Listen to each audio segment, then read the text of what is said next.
Good morning. Today, we will host the February 22nd, 2023 Finance Committee of the Lee Summit R7 School District. We'll begin with item 1.01, contracts $15,000 or less. Hannah, if you don't mind, would you please pull up that document?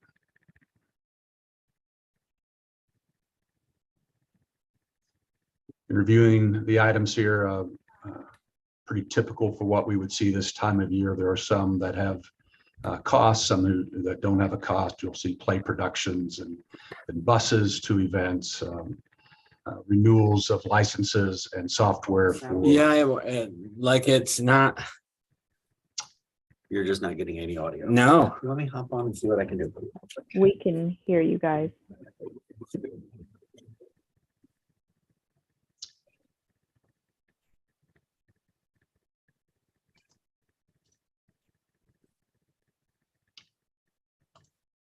So while we're getting Ron to mute his mic, Hello. Are there any questions about the items that are on this list? Okay, thank you. Moving on to item 1.02, contracts greater than 15,000. Each of the items that are listed on this this table will be reviewed throughout the meeting. There are no renewals, and as you know, any new items to this list are reviewed individually. So we will go through that list. Moving on to 1.03, annual fuel purchase. Hannah, if you would move to that agenda item.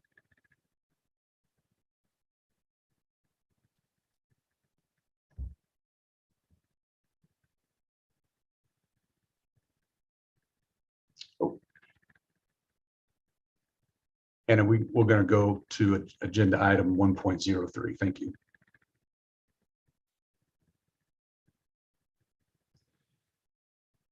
Each year we go out to bid for our fuel, for our diesel and unleaded fuel for our buses.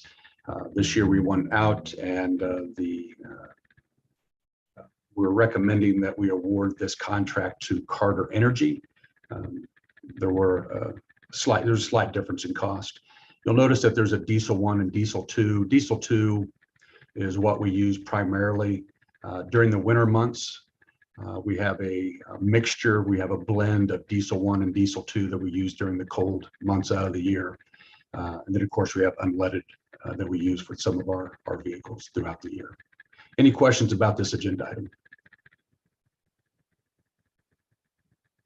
All right, thank you. Moving on to item 1.04, sports graphic and contracts. This is continued work at the Lee Summit High School softball and baseball facilities that's located on the campus at East Trails Middle School. Cost is a little over $16,000. And it's just work that needs to be done to work toward completing this project. As you can tell, we had I believe three bidders respond to this RFP, and Sports Graphics Incorporated was by far the best price. Any questions on this item?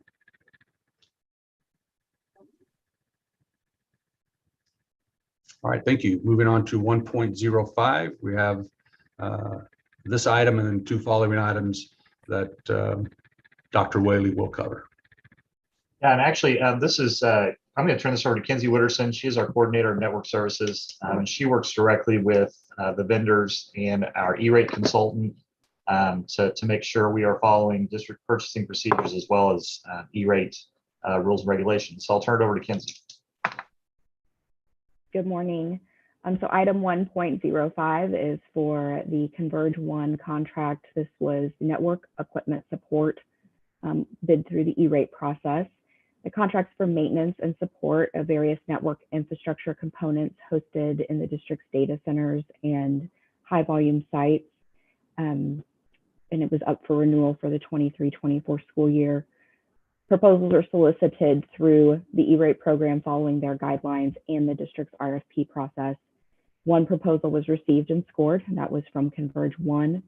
The dates of the contract will be July 1 of 2023 through June 30th of 2024, in the amount totaling of $29,484.34. This will be paid out of the technology department budget. As in prior years, we'll be applying eligible expense reimbursement through E-rate. The district's 23-24 reimbursement rate is 40%. Any questions on that one? I do want to acknowledge we did have a couple of questions from Board Member Fritchie regarding this. One of the questions was regarding the 40%. Kinsey, can you explain that a little more about how that 40% is applied and requested? Yes. So E-rate is calculated based off of our free and reduced lunch number and attendance enrollment number. So there's a formula that the federal program uses. Historically, our percentage has been 50%, but that has dropped this year, and we're in the 40% bracket. So they have ranges set based off of your free and reduced numbers.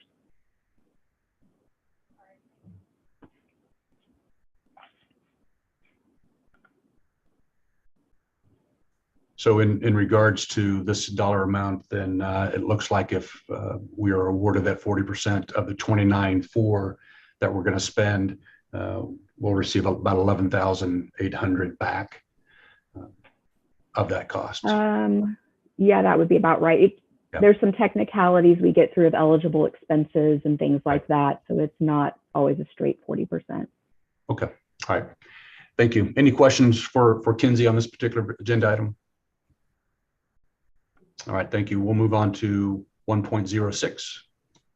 Yes, 1.06 is again another Converge 1 E-rate contract. It was for network and Meraki hardware.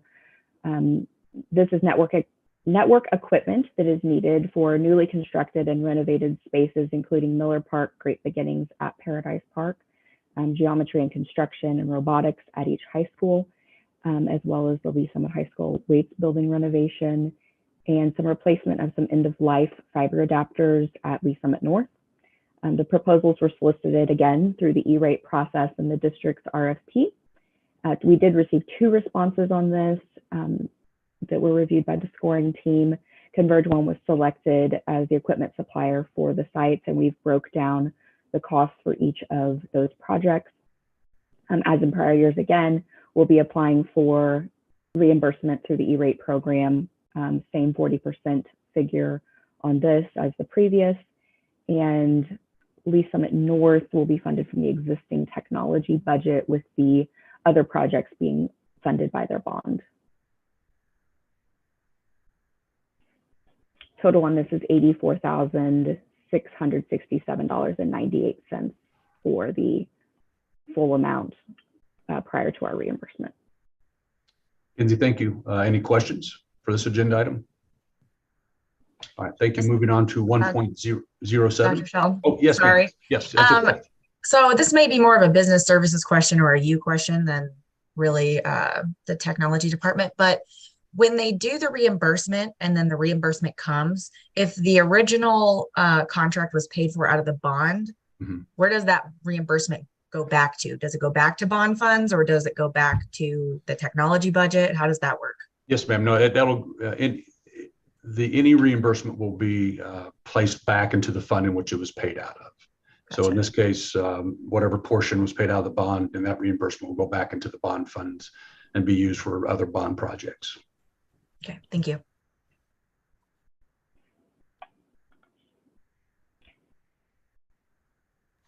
All right, moving on to 1.07. All right, and this is our third E-rate bid process this year for network licensing and enterprise agreement, which we have chosen Converge 1 for. This is a contract for our switching and wireless infrastructure licensing throughout the district, which is up for renewal. Proposals for options to maintain an individual annual licensing, as well as the multi-year enterprise agreement, were both solicited through E-rate program again with the district's RFP process. One response was received and reviewed by the team. The enterprise agreement was for a period of 3 years, being July 1 of 2023 through June 30th of 2026, and that was deemed to be the most cost-effective option. In prior years, as in prior years, we'll request the reimbursement again with that 40% E-rate funds. We've attached the scoring detail. The total for the 3 years is $575,886.60. That'll be done in 3 annual payments, and we'll work through a true-up process with them annually on that for the enterprise agreement side. So if our costs were to, if our licensing for some reason were to decrease, I would anticipate that will adjust to the increase, but if we were to eliminate equipment, that would be adjusted. Kinsey, since this is spread out over 3 years and the E-rate percentage reimbursement is 40% this year, is it fair to assume that in the subsequent years, if that reimbursement rate changes, we would be reimbursed at that changed rate? If it was 50% or 30%, you say it went up or down 10%? Correct. Okay. All right, thank you. Any questions for Kinsey? I have a question. Just I guess when I see something with such a high dollar value, we only get one bid. I am just a little bit concerned and uneasy because we don't have anything to compare it to. So can you help me understand why this would be categorized as cost effective with nothing to compare it to? Just make me feel a little bit better about that. Yeah, so we compared it to the individual licensing. So the bid went out with 2 licensing options, and we requested that respondents respond to one or both. Converge One responded with both licensing options of either maintaining, let's say that we want to license, these are not the right numbers, but 250 switches and 1,500 access points versus on an enterprise agreement. So our current licensing model, we are co-terming and licensing each individual piece of hardware, opposed to saying on this point in time, this is how much the district had, and we're not going to every 30 days or real time have to buy and increase licensing. So those were the 2 options that then were compared. We were also disappointed that we only got 1 response back on that. We have talked with the manufacturer to kind of get some feedback on that for going forward. The E-rate process is very cumbersome, and we think that part of that is that vendors don't want to do the paperwork process of that, is some of the feedback we've received. And then board member, and I'd also add for the pellet too. So a lot of tech companies, the manufacturer requires purchase through a reseller. And so you just can't direct buy.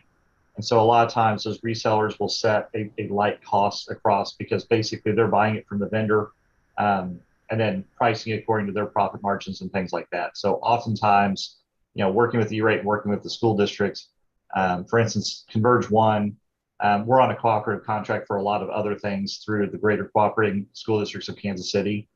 So my theory is a lot of vendors just kind of walk away for that reason too, because they're like, well, they're in Kansas City, we're not going to beat their price, because the school districts have worked together to leverage pricing as well. So those kind of play in tandem. Is that our current vendor right now? Are we using them now? Converge One, yes.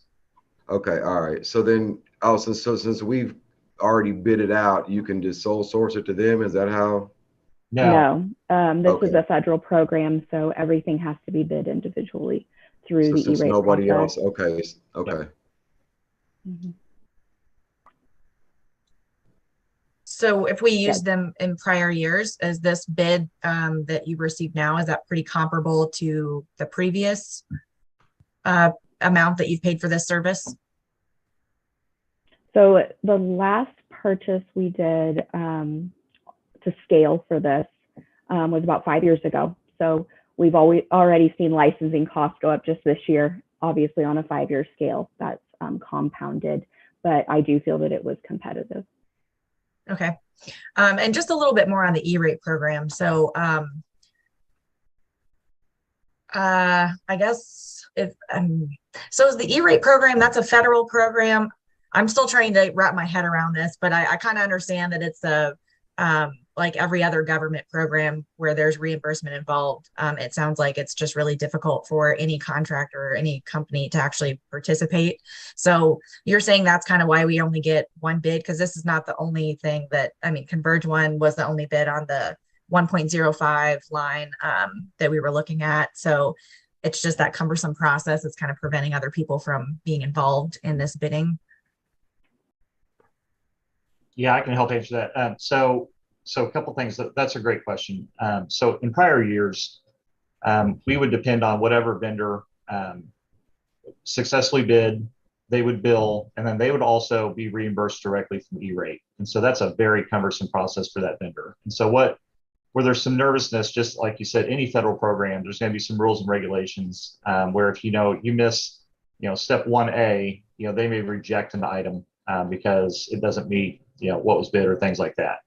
And so we actually, Kenzie, was that 2 years ago or is this the first year? I can't remember. We're actually switching to where instead of the vendor being reimbursed, we are actually seeking reimbursement directly to kind of help alleviate some of that worry on the part of somebody that bid. So we tried that hoping that we would get more, but clearly that didn't work out either.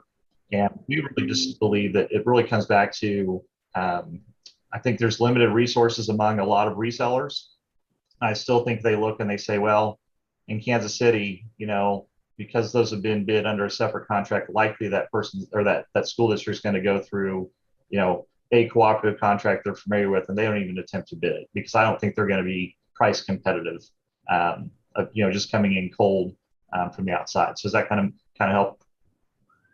And yeah, that was last year. Last year, we had to do an addendum to change over to the district seeking the reimbursement because Converge One policy is that they will not order until funds are committed, and USAC, who is in charge of the E-rate program, which is Universal Services Administrative Company, they may not commit funds until late summer or early fall.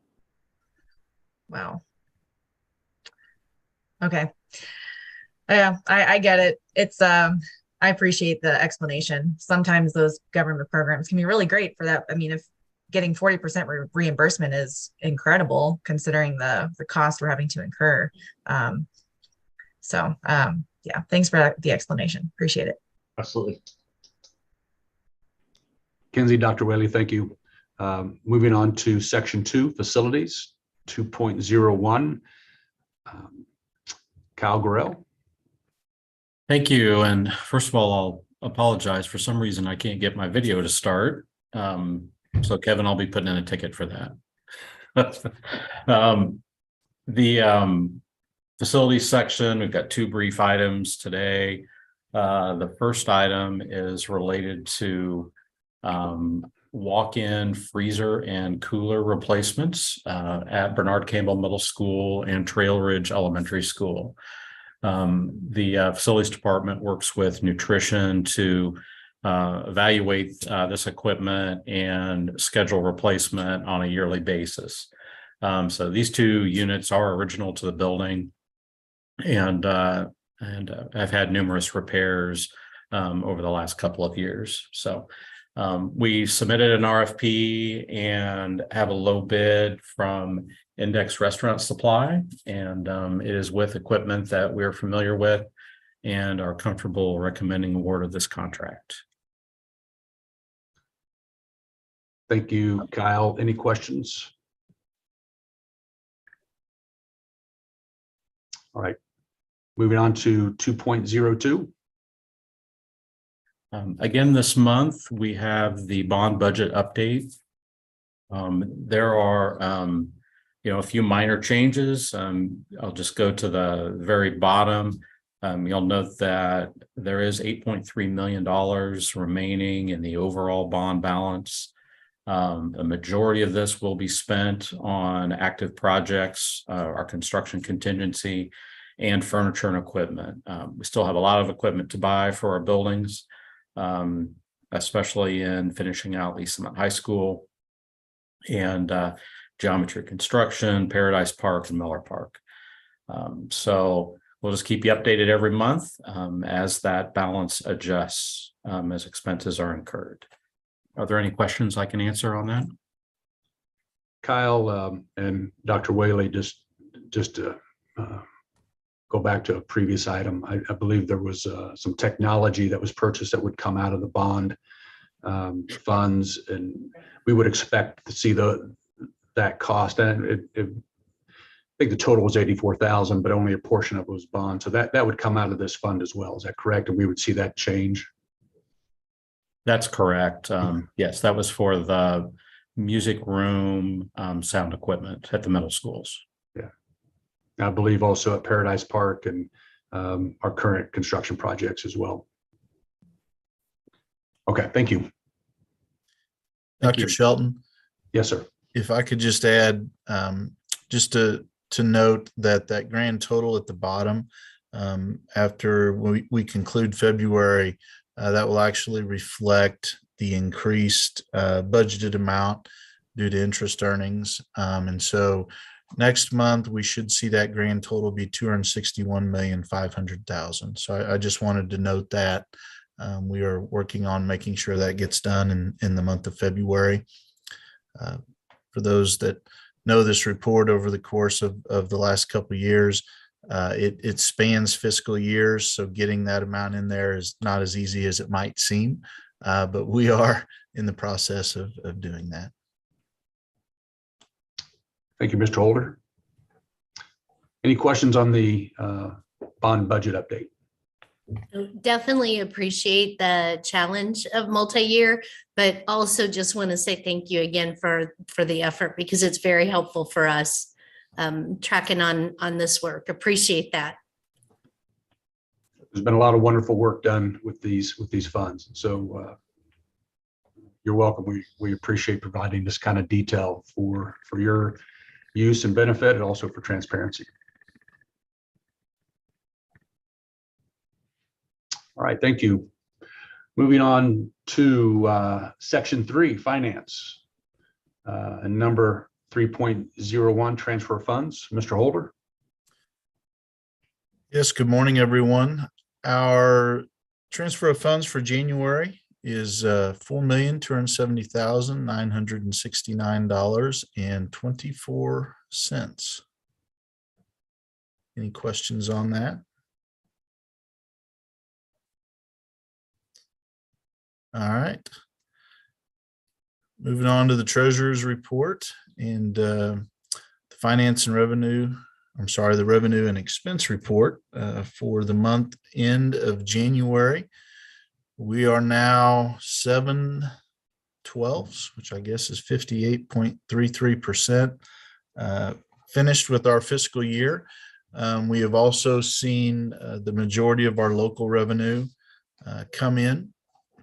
And we will continue to see that. We've continued to see that in February. In fact, the first week of February, we got a fairly decent size local tax payment. So we'll start with the operating fund revenue. And just to note there, you'll notice that the percentage is down slightly from a year ago. But again, do not be alarmed by that. That's really just a function of timing, again, of our local payments from Jackson County, as well as some early childhood special ed revenue we received some in January of last year that we haven't received this year. We will receive all of that by the end of the fiscal year. So again, a lot of that's just a function of timing. Moving over to the special revenue fund, you can see actually that's tracking very close to where we would expect it to be. And as you look at last year, those numbers are primarily state formula monies, as well as our Prop C money makes up the majority of our Fund 2 revenue. And so we have a fairly good idea, again, at the start of the year of what we anticipate that to be. And so that's tracking right along with where we would expect. Debt service, again, as a comparison to last year, tracking right where we would expect. Again, debt service is almost primarily almost 100% funded through our local tax collection. And so again, because we have received most of that revenue, most of our budgeted revenue has been received in this fiscal year. Bond is well ahead of where we budgeted. That will be changing with our new budget amendment. We'll make sure that we're reflecting an increased amount there. And then capital projects revenue, again, similar to debt service, very similar to what we would expect. Then moving over to our restricted funds, nutrition services, as well as our activity funds. I'll just note there in both the revenue and expenditure column, as we looked at a budget amendment, we left those numbers right where they were in both nutrition services as well as our activity and foundation. So the same budget that we approved in September, the first budget amendment, is still standing today. And so, that basically is a function of those items coming in exactly as we would anticipate. And then the only change was in the before and after school services, which will reflect in the budget amendment, an increase in both the revenue as well as the anticipated expenditures there. So when you see the revenue that we have, obviously we're just under 83%. We would anticipate going over what is currently budgeted, as well as in the expense, although that's lower, 62.54%, and we're 58.3% through the fiscal year. So that's quite a bit closer, but we do have our true up that will actually go out in February, with the Y, the 6-month window that we look at. And so there'll be an increase in expenditures that we would anticipate needing for this fiscal year. So overall, again, as we sit here at the end of January, our budget is running very closely to what we would have anticipated, which we'll see in the amendment that we'll talk about here in a few minutes. Looking at the bottom left corner, again, our current fund balance as it relates to last year from a percentage standpoint, almost exactly the same. I would just note here that, remember, end of January is really our high point for fund balance because we've received almost all of our local revenue. And you remember at the end of November, it was at its lowest point. It ramps up a little in December. January is the high point, and then it will just, January through November, we'll see that decrease slightly. But that is the reason that appears so high right now, is because all of our local revenue collection, almost all of it, has been received. And then looking over at restricted funds, again, nutrition services, if we just compare these to where we were last year, we know nutrition services with the reimbursement due to everybody being reimbursed at the free rate went up tremendously last year. But nutrition services is still for this fiscal year running very close to break even, which is a good thing. Our activity and foundation, remember that is truly a reflection of the money coming into all of our activity accounts as well as the foundation. And you can see, as we would anticipate, that balance is very close to what it was last year. And that will fluctuate slightly as we go through the year, but still tracking very closely to what we would expect. And then before and after school services, we know we are doing in a much better position than we were at this point last year. Just looking forward to the end of February, that position will decrease a little bit, but we will still be in better shape than we were, I anticipate, at the end of February, as we were at the end of February 2022. And then that will continue after February and March, April, May, and June to get better as we go through the last 4 months of this fiscal year. Any questions on the revenue and expense report?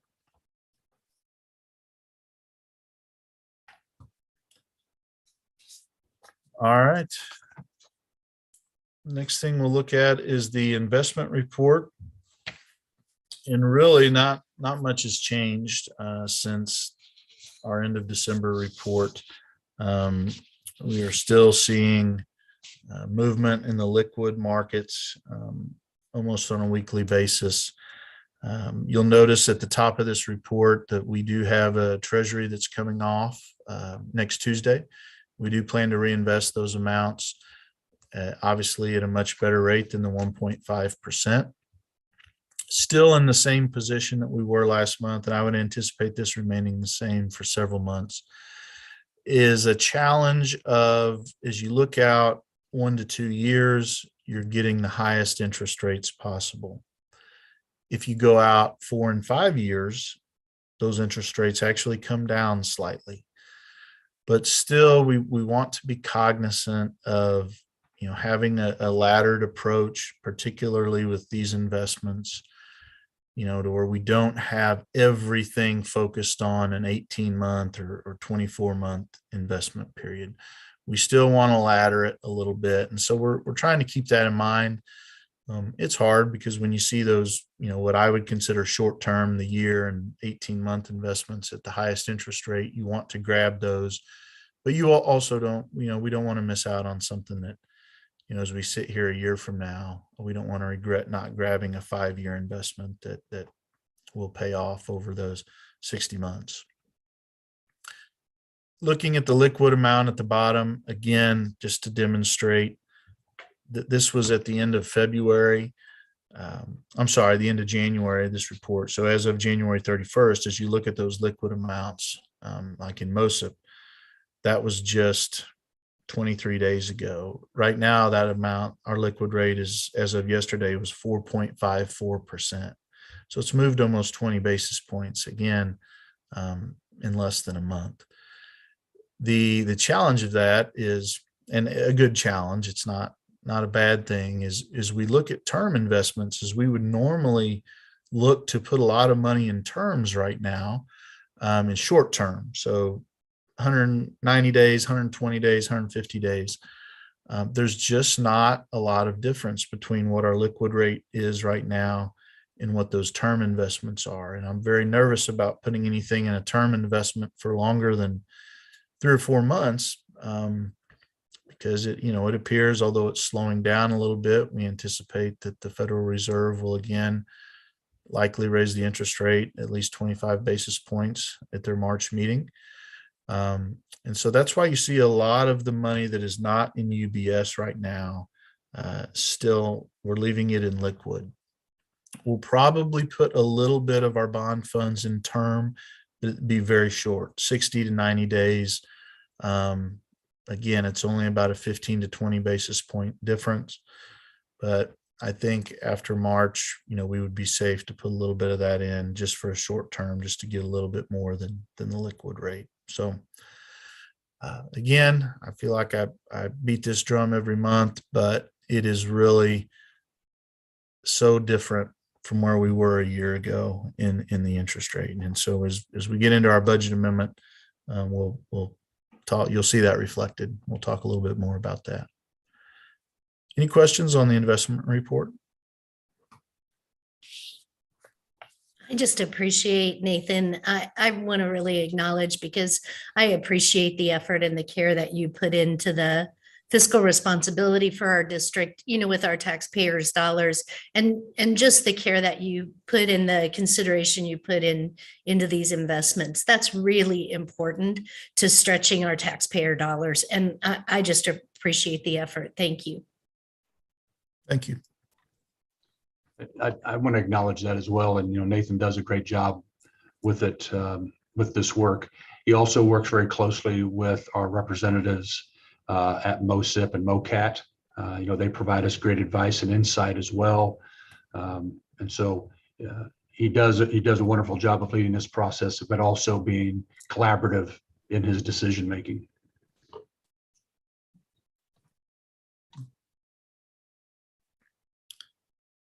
All right, the last item is on this agenda item is our balance sheet. And again, just a reflection of our current revenue and expense report. You see in accounts payable that pesky amount that we have is still there. We are working to get that reimbursed, and we will get that reimbursed.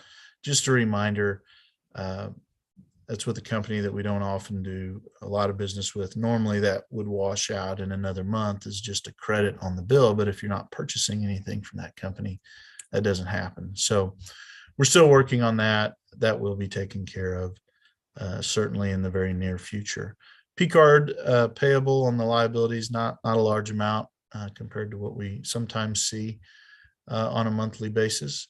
And so again, looking at our overall fund balances at the bottom, very strong in Fund 1, but what would be the highest balances we will have between now and next January.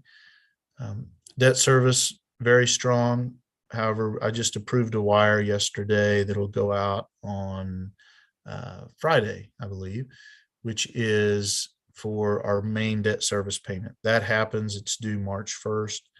And so you will see that balance come down in debt service. And that's just a function of the timing of when we make those bond payments. Capital projects actually up a little bit from last month. We still, and we just actually did receive our merchants and manufacturing revenue. So when you look at that capital projects fund balance, we have 5 cents that we levy in Fund 4. And then we also anticipate a transfer at the end of the year. But then the main source of revenue, other than the transfer, is actually our merchants and manufacturing, where we put almost 80% of that money into our capital projects fund. So next month, I'm sure we'll have some expenses, but we'll also receive that revenue. And so we should see that capital projects fund balance come up a little bit.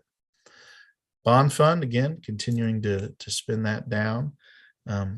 I forgot to mention on the investment report, if you see that balance, the 2020 bond, I think the balance was $7,000 or $8,000. We actually cleared that out, but because of interest earned during the month, there's still a little bit of a balance. So over the next couple of months, that will eventually go to zero. And so we are in the 2021 bond funds. We actually spent a little bit out of there in January. So we'll continue to see that come down. And that's a good thing because that means we're getting projects finished. So that's it for the balance sheet. Any questions on that?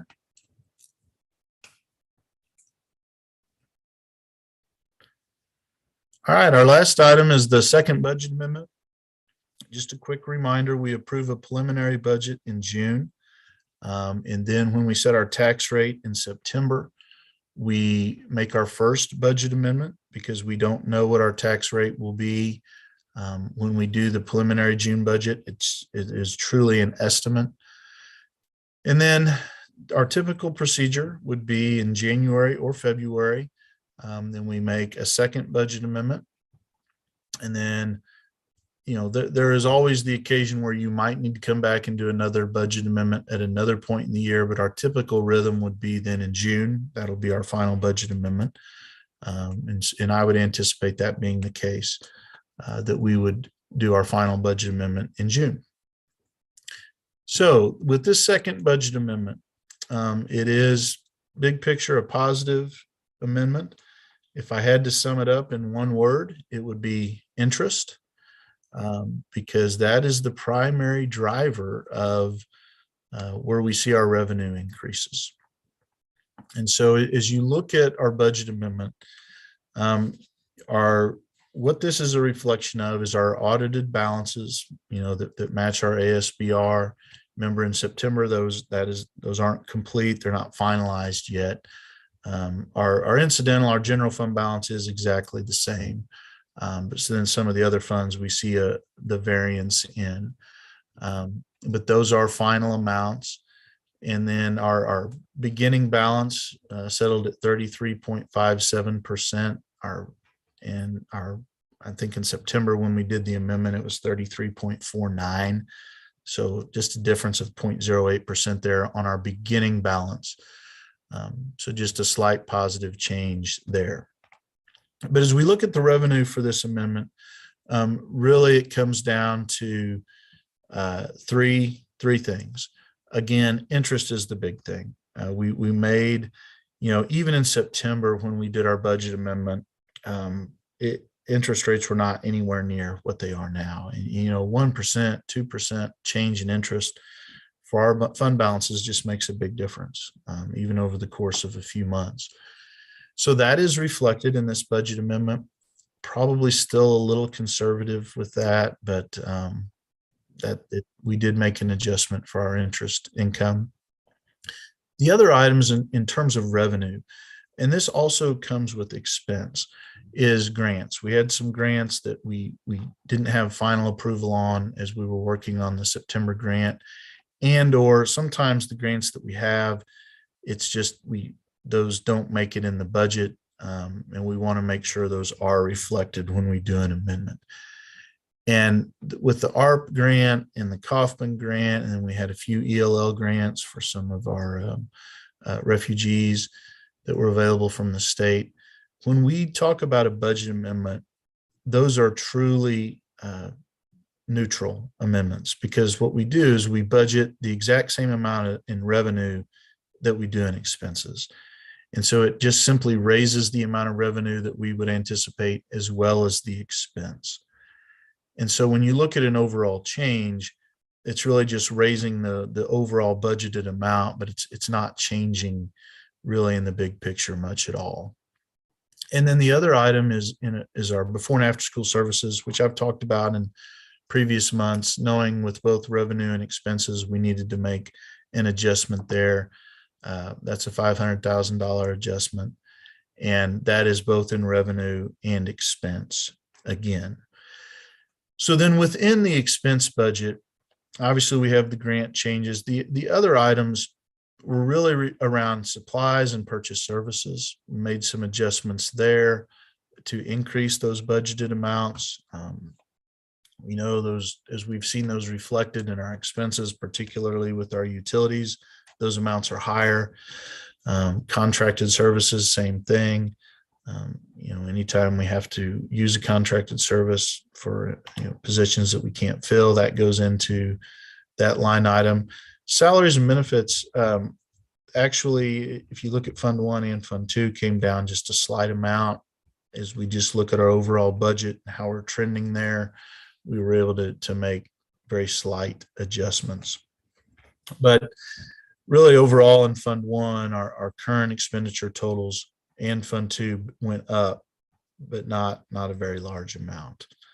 And so in the overall budget, I think, when we look at the increase in expenditures and we take out debt service, bond, and then the local restricted, which would include BASS, is reflected on our budget. Our agenda item, just over $1.5 million is the increase in expenditures, which is 0.61%, so less than a 1% amount that we're looking at increasing. And then in the other funds, capital projects, debt service, bond, there was no change in those expense items in the budget. And then BASS was the only change with our restricted funds. So again, overall, and as you look at the budget amendment, if you want to click on that, Hannah.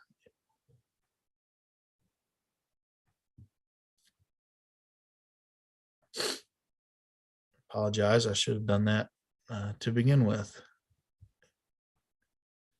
If you look at our starting balance, our beginning balance, and our ending balance, you will notice something there that I promise I laughed about a week ago when I was working on this with Dr. Shelton. I said, you're not going to believe this, but it is the truth. Our ending fund balance there is from a percentage standpoint is the exact same as our beginning fund balance percentage. That was not intentional. Just as we were making these adjustments and doing what we thought was going to be the most accurate reflection of our revenues and expenses, it worked out that way. So it is truly, from a percentage standpoint, as balanced of a budget as you can get. When we look at our September budget amendment, the difference there from a percentage standpoint, we were anticipating going from 33.49 at the time to 32.87%. So not a big reduction. And remember, the overall dollar amount was still going to be more in our fund balance. But when your expenses go up, your balances have to rise at a corresponding level to keep that percentage the same. And so with this adjustment, you can see that positive trend. Again, our beginning balance was 33.57 instead of the 33.49, but our ending balance is now projected to be at 33.57%. So from a dollar perspective, that's about $2.3 million difference in the right direction. It's a very lengthy explanation. I apologize for that, but are there any questions on this second budget amendment? Oh, please don't apologize, Nathan. I appreciate you walking us through this. That's so helpful. So thank you for taking the time to really highlight these things for us. We appreciate it. Good. You're welcome. I do want to say one more thing. I do believe our capital projects transfer is currently at 6 million. I did leave that the same as it was in September. But again, previewing ahead, looking ahead, I would hope that we might be in a position in June to entertain a little bit more. When you make, when you're looking at fund balances and the ability to make a transfer from Fund 1 to Fund 4 is a very good way in a fiscal sense to do that and potentially lower the operating balance a little bit, but that's okay because that's a one-time transfer. So that is something that, that's a good position to be in, and I hope it's something that we will be able to consider in June. And right now, trying to look ahead, I think that is something that we could consider to help with, as we know, the myriad of capital projects that we're going to have outside of those bond funds. So. Mr. Holder, thank you. Board members, any questions on any agenda items or anything else you would like to raise at this time? All right, wonderful.